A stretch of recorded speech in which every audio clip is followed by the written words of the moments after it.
दोस्तों नमस्कार। Exam instructor Girdhar YouTube channel पर आपका स्वागत है। तो दोस्तों मध्यकालीन इतिहास चल रहा है। कोई भी आप एग्जाम ले लो, कोई भी, चाहे पीसीएस, आईएएस, लोबर है, समीक्षा अधिकारी, खंड शिक्षा अधिकारी, कोई भी एग्जाम ऐसा नहीं है जिसमें इतिहास के प्रश्न ना आए। तो बिल्कुल वैज्ञानिक तरीके से आपको पढ़ाई कराया जा रहा है। एक एक पॉइंट आपको समझाया जा रहा है कि वास्तव में इतिहास के प्रश्न कैसे आते हैं और कैसे आपको हल करने हैं, बिल्कुल सिस्टम से आपको बोर्ड पे। तो आप लोग पेन कापी लेके लिखना शुरू कर दो, पूरा इतिहास आपको कंसेप्ट हो जाएगी। तो अभी पिछले वीडियो में हमने बताया गुलाम वंश, और गुलाम वंश के अंतिम सम्राट थे क्यूमर्स। तो क्यूमर्स की हत्या करके जलालुद्दीन खिलजी वंश की इसने स्थापना की, जलालुद्दीन खिलजी ने। तो जब ये गद्दी इसने क्यूमर्स की हत्या की, उस समय इसकी उम्र थी 70 साल। कितनी साल का था ये? 70 साल का ये बूढ़ा हो चुका था उस समय जब ये गद्दी पर बैठा। तो एक डेट लिख लो, 13 जून 1290। 13 जून 1290 को इसने अपना, कहते हैं कि राज्यारोहण कराया, अपना राज्याभिषेक कराया। 13 जून 1290 को कहां पर कराया इसने? किलो खड़ी में। एक किलो खड़ी स्थान है ये, इसके कहते हैं कैकुबाद ने इसको बनवाया था। कैकुबाद ने, बलबन का जो लड़का था कैकुबाद, इसने ये बनवाया था। तो किलो खरी में इसने अपना राज्याभिषेक कराया। किसने? जलालुद्दीन खिलजी ने। और 1 साल ये इसी किलो खरी महल में रहा, 1 वर्ष तक यहां रहा। ये 1 वर्ष तक जलालुद्दीन कहां रहा? इसी किलो खड़ी के महल में रहा। क्योंकि दिल्ली की जनता तुर्क शासकों की अभ्यस्त हो चुकी थी। जो दिल्ली की जनता थी वो तुर्क लोगों से बहुत प्रेम करने लगी थी। और जैसे राष्ट्र भाव, देश के भाव की भावना होती ना, तो ये चाहते थे कि तुर्क ही रहें। अब तुर्क के अलावा और कोई जाति यहाँ पर अधिकार ना करे और कोई राज ना कर सके। तो कहती है, तो इसके डर से कि कहीं ऐसा ना हो, विद्रोह हो जाए, तो 1 साल तो जलालुद्दीन इसी किलो खड़ी के महल में रहा था। 1 वर्ष बाद जब दिल्ली के कोतवाल के आमंत्रण पर पहुंचा तो उसने बलबन के प्रति श्रद्धा प्रकट की। वहां का जो कोतवाल था उसने कहा, आ जाओ, माहौल अब ठीक है। तो सबसे पहले इसने जाकर जो बलबन था, बलबन के प्रति श्रद्धा व्यक्त करी कि ऐसा नहीं था, बलबन सही था और हम बलबन के ही आदर्शों पर चलेंगे। हम यहाँ कोई विरोध वाले कोई ऐसे काम नहीं करेंगे जो आपकी भावनाओं से अलग हो। और सिंहासन पर बैठने से इनकार कर दिया। नहीं, बोले हम तो प्रतिनिधि के रूप में राज करेंगे। वो सिंहासन है ना, ये बलबन का ही है, बोले। तो ये सिंहासन पर नहीं बैठा। ये दिल्ली के सिंहासन पर बैठकर उसने तुर्क सरदारों को संतुष्ट करने की, ना बैठकर कि सिंहासन पर हम नहीं बैठ रहे, हम भी आपके दास के रूप में वहां पर सेवा करेंगे।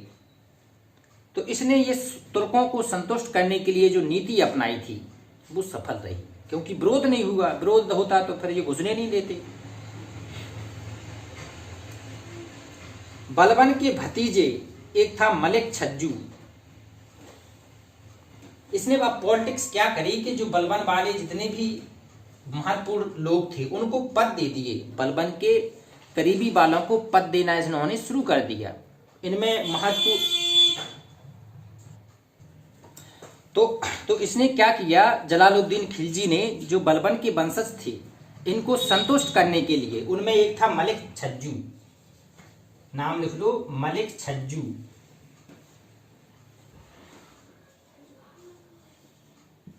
इसको कहां की सूबेदारी इसने दे दी थी? कड़ा और मानकपुर की। कहां की दे दी थी? कड़ा और मानिकपुर की।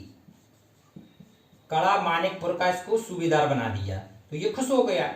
अब धीरे धीरे स्थिति इसके मानिकपुर धीरे धीरे इसके अनुकूल होने लगी। अब ये पूरा तरह से अपने अनुकूल पूरा वातावरण इसने कर लिया। दिल्ली के कोतवाल के पद पर इसने फखरुद्दीन को ही रहने दिया। जो यहां कोतवाल ने जिसको बुलाया था उसका नाम था फखरुद्दीन। फखरुद्दीन। तो इसने वफादारी दिखाई, क्योंकि इसने माहौल का वहां सर्च किया और बुलाया कि वास्तव में अभी कैसा है आपके लिए माहौल। तो कोतवाल के पद पर इसने किसको रखने दिया? फखरुद्दीन। उसने कहा चलो तुम ही रहो। सूबेदार बनते ही मलिक छज्जू ने कड़ा मानिकपुर में विद्रोह कर दिया। ये जो मलिक छज्जू था, अब इसने विद्रोह कर दिया। विद्रोह किस बात का? कि दिल्ली पर अधिकार करने के लिए, कि ये मेरे दादा परदादाओं की है और मैं यहाँ खिलजियों का राज आगे नहीं बढ़ने दूंगा। तो इसने विद्रोह कर दिया कि हम स्वतंत्र हैं, हम किसी के अधीन नहीं है। मलिक छज्जू के विद्रोह को दबाने के लिए उसने अपने पुत्र खाने खाना को भेजा। मलिक छज्जू को बंदी बना लिया गया।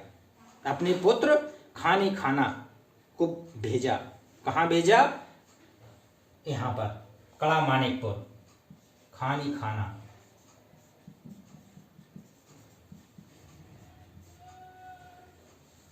और मलिक छज्जू क्या हो गया? ये बंदी बना लिया गया। मलिक छज्जू को बंधन रूप में जंजीरों से जकड़े गंदे कपड़े में देखा तो दया आ गई, उसे क्षमा कर मुल्तान भेज दिया। इतना दयालु था जलालुद्दीन कि जब देखा कि ये सम्राट का वंशज है, इसने विद्रोह किया, इसको पकड़ के लाया गया। जब देखा कि फटे हाल स्थिति में देखा, मैले कुचले कपड़ों में देखा, तो कहते हैं उसको जलालुद्दीन को दया आ गई। ये दयावान भी था। बुढ़ा आदमी क्या करेगा, दया तो आएगी उसके अंदर। तो इसको कहां भेज दिया? मलिक छज्जू को अब भेज दिया मुल्तान, कि बेटा तुम मुल्तान जाओ और अब मैं तुम्हें बंधक भी नहीं रहने दूंगा। अब मुल्तान भेज दिया इसको। कड़ा मानिकपुर में मलिक छज्जू के स्थान पर अपने भतीजे अलाउद्दीन खिलजी को बना दिया। अब जो मलिक छज्जू था कड़ा और मानिकपुर का, तो अब यहां पर किसको बना दिया? इसका भतीजा था अलाउद्दीन खिलजी। अब एक नया युग की शुरुआत होगी अलाउद्दीन खिलजी के द्वारा।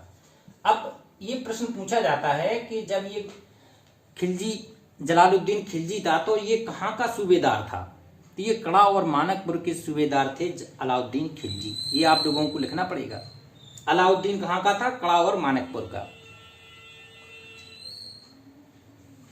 अब चतुराई देखो। अब आपको अलाउद्दीन की चतुराई समझ में आएगी कि कैसे ये अपने आप को इतना प्रभावशाली बनाता है। कैसे ये अपने, कहते हैं जो चाचा था, कहते थे चाचा ने अपनी पुत्री की शादी इससे भी कर दी थी। दामाद भी था ये, चाचा तो था, दामाद सब होता था पहले। दामाद था ये, लेकिन फिर भी उसको मार्ग से हटाने के लिए इसने कैसे षड्यंत्र किया अलाउद्दीन खिलजी ने। अलाउद्दीन खिलजी जलालुद्दीन का भतीजा एवं दामाद दोनों था। कड़ा मानिकपुर का सूबेदार बनती उसकी महत्वाकांक्षा, कहती है दिल्ली के सिंहासन पर बैठने की हो गई। अब ये चाहने लगा कि मैं दिल्ली का सिंहासन प्राप्त करूं, दिल्ली की गद्दी पर बैठूं। धन की आवश्यकता की पूर्ति के लिए अब इसने क्या किया अलाउद्दीन खिलजी ने, कि भाई अगर हम दिल्ली पे आक्रमण करेंगे, अपने चाचा के विरोध में विद्रोह करेंगे, तो हमें चाहिए होगा पैसा, धन चाहिए होगा। वो कहां से आएगा? तो इसने क्या किया, एक जगह देवगिरी पर आक्रमण किया। कहां पर? देवगिरी। और अपने चाचा को नहीं बताया कि हम कहां पे आक्रमण करने के लिए जा रहे हैं, किससे आक्रमण कर रहे हैं, कुछ नहीं बताया इसने। और वहां का राजा था जो रामचंद्र देव। कौन था यहां पर राजा? रामचंद्र देव। जी देवगिरी का राजा था उस समय रामचंद्र देव। देवगिरी का राजा कौन था? रामचंद्र देव। इसको आक्रमण में उसने पराजित कर दिया अलाउद्दीन खिलजी ने। सांतर था, तेज था लड़ाई झगड़े में। और रामचंद्र देव को हराकर ढेर सारा धन लूटा वहां से। तो यहां देवगिरी से क्या किया अलाउद्दीन ने? ढेर सारा धन लूटा। ढेर सारा क्या किया? धन लूट लिया। यहां से ढेर सारा धन लूटा यहां देवगिरी से उसने। और जी इसमें चाचा से नहीं पूछा उसने, जलालुद्दीन से कोई परमिशन नहीं ली थी कि हम कहां जा रहे हैं। तो ढेर सारा इसने धन लूट लिया। जलालुद्दीन उस समय ग्वालियर में थे। जी जलालुद्दीन कहां थे जब इसने आक्रमण किया? जी ग्वालियर में थे उस समय, ग्वालियर का युद्ध लड़ रहे थे उस समय। जलालुद्दीन कहां थे? ग्वालियर में थे।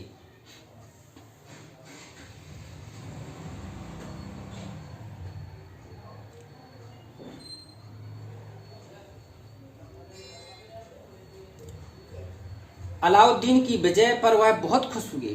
बुरा था बेचारा, उसने सोचा हमारा भतीजा है, दामाद है और जीत के आया है, खुशी होगा। उसने इस पे भी दुख नहीं किया कि हमसे क्यों परमिशन नहीं ली। उसे खुशी हुई कि चलो तुमने कुछ तो किया।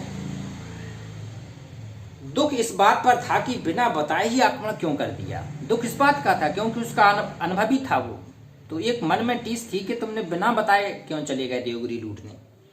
अलाउद्दीन ने माफी मांगी। जब इसने पूरी जांच पड़ताल की कि तुमने ऐसा क्यों किया, तो उसने माफीनामा भेजा कि गलती हो गई।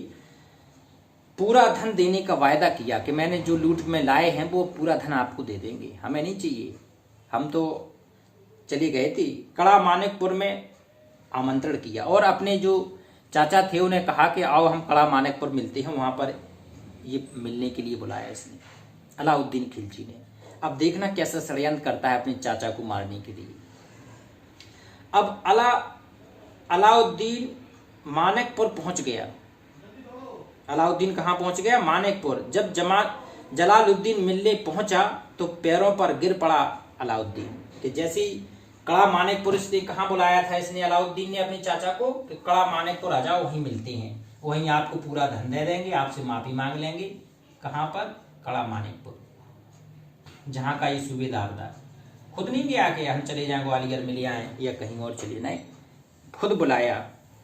तो जैसे ही वो पहुंचा तो उसके पैरों में गिर गया, ये लूट गया कि माफी दो, मैंने गलती हो गई। अलाउद्दीन का इशारा पाकर उसी समय उसके साथी मोहम्मद सलीम ने सुल्तान के सिर को काट दिया। किसने काट दिया था? मोहम्मद सलीम ने। मोहम्मद सलीम, बताओ, चाचा था, बूढ़ा था, 70 साल का था, लेकिन सिंहासन को पाने के लिए उसने अपनी बेटी को की शादी भी कर दी थी, दामाद भी था, फिर भी इसने क्या किया? अपने चाचा का कत्ल करवा दिया। किससे? मोहम्मद सलीम के द्वारा। मोहम्मद सलीम ने इसको सिर काट दिया। 20 जुलाई को 1296 में सुल्तान बना अलाउद्दीन, और अलाउद्दीन गद्दी पर बैठ गया। कब की तारीख को नोट कर लो, 20 जुलाई। तारीखों का खेल इतिहास में, तारीखें आप जरूर अच्छी तरह से याद करें। 20 जुलाई 1296, तो 1296 में ये कहते हैं सुल्तान बन गया अलाउद्दीन खिलजी। जलालुद्दीन के कटे सिर को कड़ा मानिकपुर तथा अवध की सीमाओं में घुमाया। मतलब क्रूरता की हद हो गई अलाउद्दीन की कि अपना खौफ बनाने के लिए कि मैं इतना कितना खूंखार शासक हूं जिससे भयभीत हो जाए, हमारे विरोध में विद्रोह ना हो। तो उसने क्या किया? उसका जो सिर काटा था जलालुद्दीन का, कहते हैं कड़ा मानिकपुर और अवध की सीमाओं तक भी उसने घुमाया, दिखाया सबको कि कहीं कोई विद्रोह हमारे विरोध में ना पनप पाए। दिल्ली पहुंचकर अलाउद्दीन ने जलालुद्दीन के सभी साथियों का कत्ल कर दिया। जब दिल्ली पहुंचा तो वहां पर जलालुद्दीन के जितने भी साथी दोनों का कत्ल कर दिया। केवल कोतवाल फखरुद्दीन को उसने छोड़ दिया, क्योंकि फखरुद्दीन ने अधीनता स्वीकार कर ली। फखरुद्दीन ने भविष्य में विद्रोह करने की कसम खाई, तो फखरुद्दीन को छोड़ दिया। तो जलालुद्दीन पहला शासक था जिसने उदारता की शासन की आधारशिला लगाई। इसने उदार शासन चलाया जलालुद्दीन ने, और उदार शासन की अपनी एक शिलान्यास किया, इसने आधारशिला रखी। अब देखते हैं अलाउद्दीन क्या करता है अपने शासनकाल में। नेक्स्ट वीडियो अलाउद्दीन का रहेगा। ये सारे नोट करते जाए रजिस्टर में, ऐसी इतिहास आपको कोई नहीं पढ़ाएगा यूट्यूब पे, तो आप जरूर इसको सब्सक्राइब कर लेना चैनल। अब इसमें पूरी पीसीएस, आईएएस, लोबर, खंड शिक्षा अधिकारी, समीक्षा अधिकारी, सारे कोर्स आपके आप फ्री में मिलेंगे यहाँ पे। नमस्कार।